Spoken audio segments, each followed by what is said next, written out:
Para bapak, saudara-saudara, hadirin kaum muslim yang mulia.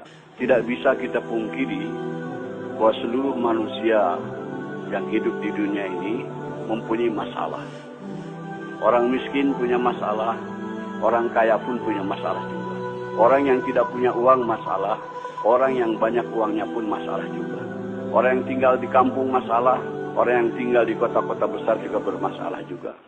Orang yang tinggal di negeri yang miskin bermasalah, tapi orang yang tinggal di negeri-negeri yang kaya juga bermasalah. Jadi rakyat biasa masalah, jadi pejabat penguasa juga masalah. Kalau dalam ketentaraan, kopral bermasalah, jenderal pun bermasalah juga. Tidak bisa dipungkiri. Orang yang belum kawin punya masalah, yang sudah kawin pun masalah juga.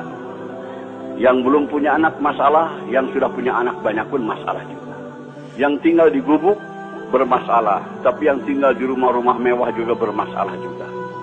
Allah Subhanahu wa taala mengutus Rasulullah sallallahu alaihi wasallam untuk menyelesaikan segala masalah manusia. Masalah manusia dunia maupun masalah di akhirat. Apa yang dibawa oleh Rasulullah untuk menyelesaikan masalah manusia bukan membawa kekuasaan, bukan bawa jabatan, bukan bawa harta kekayaan, tapi yang dibawa oleh Nabi adalah agama. Jadi agama ini diturunkan oleh Allah untuk menyelesaikan masalah-masalah manusia. Siapa yang mau mengamalkan agama, mentaati Allah, ikut cara Rasul, masalahnya akan diselesaikan oleh Allah Subhanahu wa taala. Orang miskin kalau mau selesai masalahnya, tidak perlu jadi kaya. Sebab jadi orang kaya belum tentu selesai masalah. Tapi kalau orang miskin ikut agama, amalkan agama, pasti diselesaikan oleh Allah masalahnya. Setiap kita ingin kepada kehidupan yang baik, keadaan yang baik, ini akan tercapai dengan agama. Allah Subhanahu wa taala berfirman dalam Al-Qur'an, "Man 'amila shalihan min dzakarin aw unsa wa huwa mu'min, fala yuhyiyannahu hayatan thayyibah."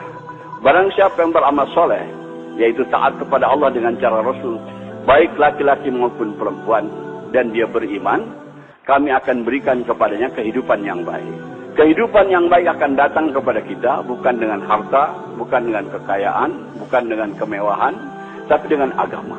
Kalau kita amalkan agama dalam kehidupan kita ini, semua masalah kita diselesaikan oleh Allah Subhanahu wa taala.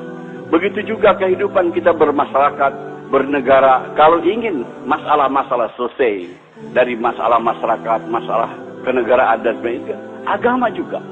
Allah berfirman dalam Al-Qur'an, "Walau anna ahlal qura amanu wa taqaw la fatahna 'alaihim barakatim minas sama'i wal ardh." Andai kata penduduk suatu negeri itu iman dan takwa kepada Allah, kami akan bukakan kepadanya pintu keberkahan daripada langit dan bumi. Kemakmuran, kesejahteraan, keamanan akan tercipta dengan agama, dengan taat kepada Allah Subhanahu wa taala. Maka Rasulullah SAW berjuang mati-matian memahamkan kepada umat betapa penting agama ini. Betapa penting agama ini untuk menyelesaikan masalah. Sebab manusia terkeliru, tertipu. Mereka yakin dengan yang zahir. Disangkanya dengan berharta, dengan berkekayaan, dengan berjabatan, dengan pangkat, kehidupan akan nyaman. Tidak, hadirnya mulia. Fir'aun kaya raya, jabatannya tinggi, tapi tidak taat kepada Allah, bermasalah kehidupannya. Qarun kaya raya, orang terkaya di dunia ketika itu, tapi tidak mau taat kepada Allah, bermasalah hidupnya. Namrud juga raja dunia, dia tidak taat kepada Allah, bermasalah kehidupannya. Semua masalah-masalah datang kepada kita dari dia taat kepada Allah Subhanahu wa taala. Bukan karena pendapatan kecil, bukan karena miskin, bukan. Yang menyusahkan kehidupan kita ini adalah dosa-dosa kita sendiri. Hadirin, di Jakarta ada ungkapan kata gubuk derita. Maksudnya karena tinggal di gubuk hidup menderita. Sebetulnya yang bikin menderita bukan gubuknya, tapi dosa-dosanya hadirnya. Orang yang berdosa itu walaupun tinggal di gedung yang mewah, tetap hidupnya akan gelisah, hadirnya mulia. Ketahuilah hadirnya mulia, semua kesusahan yang datang kepada kita ini akibat daripada dosa-dosa kita. Allah Subhanahu wa taala memberikan contoh yang gamblang dalam Al-Qur'an. Nabi Ibrahim alaihissalam dapat cobaan kena hukuman bakar oleh Namrud, dimasukkan ke dalam api selama kurang lebih 40 hari 40 malam. Tapi karena Nabi Ibrahim orang yang taat kepada Allah, orang yang mengamalkan agama, di dalam api dibahagiakan oleh Allah Subhanahu wa taala. sejuk, nyaman, sejahtera, dapat makan, dapat minum. Masa di gubuk menderita? Nabi Ibrahim dalam api tidak menderita, hadirin, karena bersih daripada dosa. Andai kata hidup kita lurus taat kepada Allah, dalam gubuk pun akan dibahagiakan oleh Allah Subhanahu wa taala. Hadirin yang mulia, ini harus kita camkan, tanamkan dalam hati kita keyakinan dan beritahu dunia bahwa kebahagiaan bukan dalam kebendaan, bukan dalam kekuasaan, tapi dalam taat kepada Allah.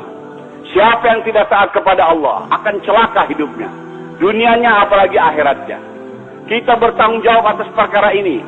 Setelah Rasulullah SAW wafat, tidak akan ada lagi kedam Nabi ke dunia yang memberikan peringatan kepada manusia.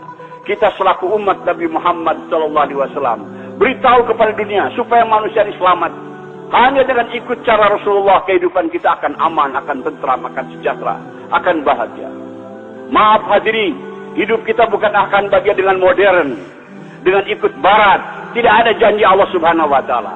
Tapi kalau kita ikut cara Rasulullah, janji Allah ada di situ. Allah akan berikan kepada kita kesuksesan, kebahagiaan. Maka kita beritahu perkara ini. Hadirin yang mulia, Allah Subhanahu wa taala berfirman dalam hadis qudsi, "Ya ibadi, ana urid anta turid, wala yaqulu illa ma urid." Wahai hambaku, aku punya keinginan, kamu pun punya keinginan, tapi akan berlaku keinginan aku, kata Allah, bukan keinginan kamu. Wa ilan salam tani fima urid, fakaifatuka fima turid. Kalau kamu tunaikan keinginan-keinginan aku, maka aku akan tunaikan segala keinginan-keinginan.